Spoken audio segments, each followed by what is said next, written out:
So let's go ahead and start by talking about holiday traditions. The holidays, of course, are a time full of tradition. And so how has your family chosen to celebrate? And what do you make sure that you don't miss out on each year if you can only pick one or two things?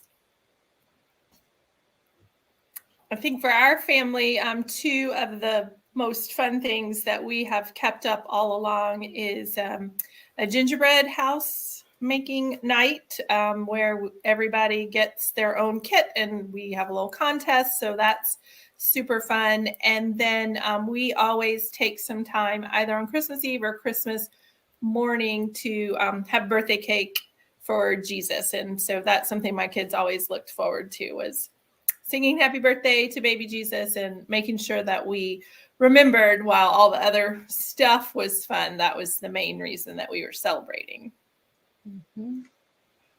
Absolutely.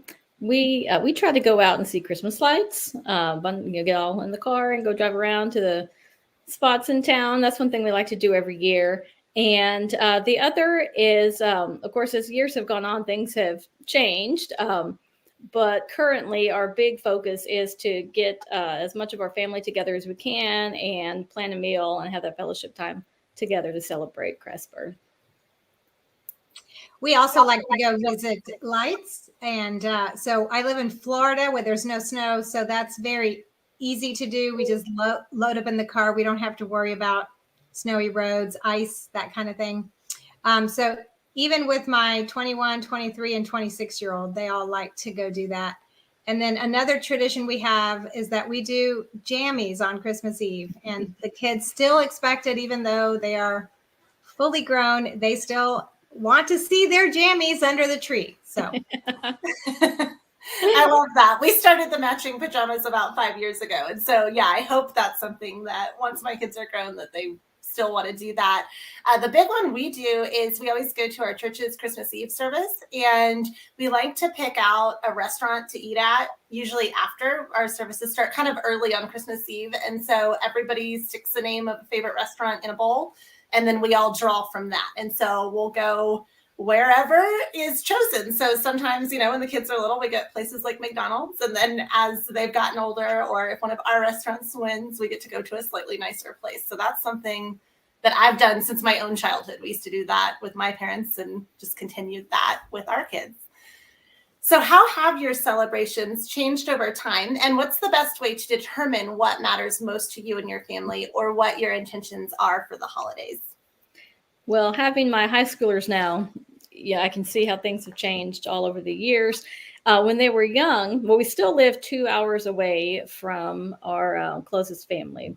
So when the kids were little and both sets of grandparents were 2 hours away and wanted to spend lots of time with the kids, so we would have Christmas at our house and Christmas at one set of grandparents' house, and then Christmas again at another set. And so it turned out into 3 Christmas celebrations, which after a little bit, it just kind of took the focus away from what the season was really about. So we tried to get away from that.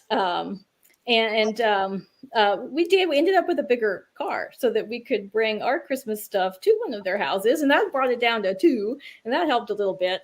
But as time has gone on, we had some difficult, sad times when both grandmothers passed away within 5 years of each other, and so now we stay put here, and their family comes to us, and like I mentioned earlier, we plan just a really nice meal for us all to be together. So we're down to 1 Christmas celebration, but it just seems as different stages of life, everything changes all the time. So it's just how it goes.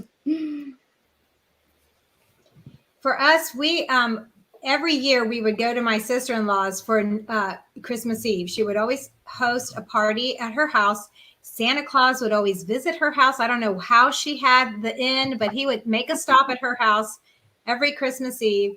Until about a few years ago, they moved away for a year, and that broke the tradition. We're like, what are we going to do on Christmas Eve now?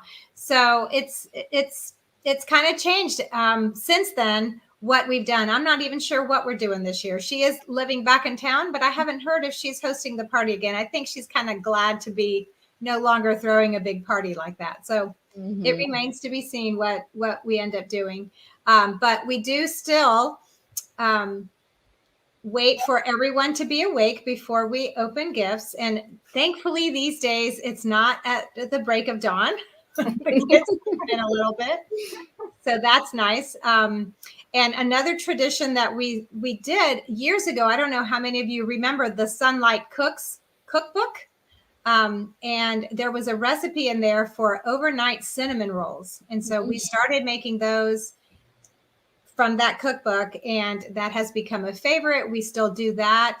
But some of the other things that we have done has been, we've gone to visit the gingerbread house display, and then that fell out of favor. We stopped doing that. It's just funny how some things the kids can't miss, and then other things they outgrow.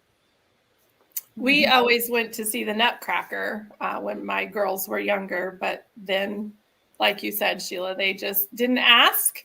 And so we didn't do it. And I think that's the way to go is, I think sometimes as moms, we want to do all these traditions and then we find out we're really just doing it for ourselves, that the kids really don't care. So in answer to your question, how do you decide?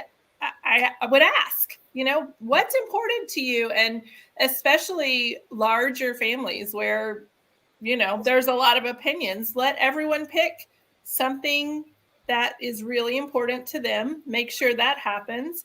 And then, maybe the other things don't happen, but at least you have their input and everybody got to do their favorite thing. Right. As Sheila mentioned, as the kids get older, things do change. And one of the things I've seen the past couple of years at my house is kind of the roles that my kids take on with our celebrations. And my daughter loves baking and making dessert. And so she plans all the desserts, makes the shopping list and everything. And it's great.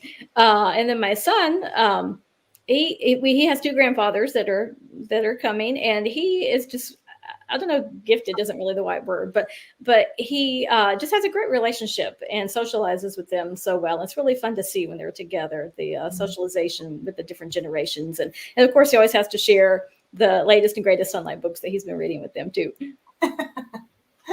That's great. Yeah. And I love what you guys said about kind of letting your kids or other family members dictate what they want to do, so that you're not stressing yourself out over something that doesn't really matter to the family as a whole. I know we took that approach with Thanksgiving this year.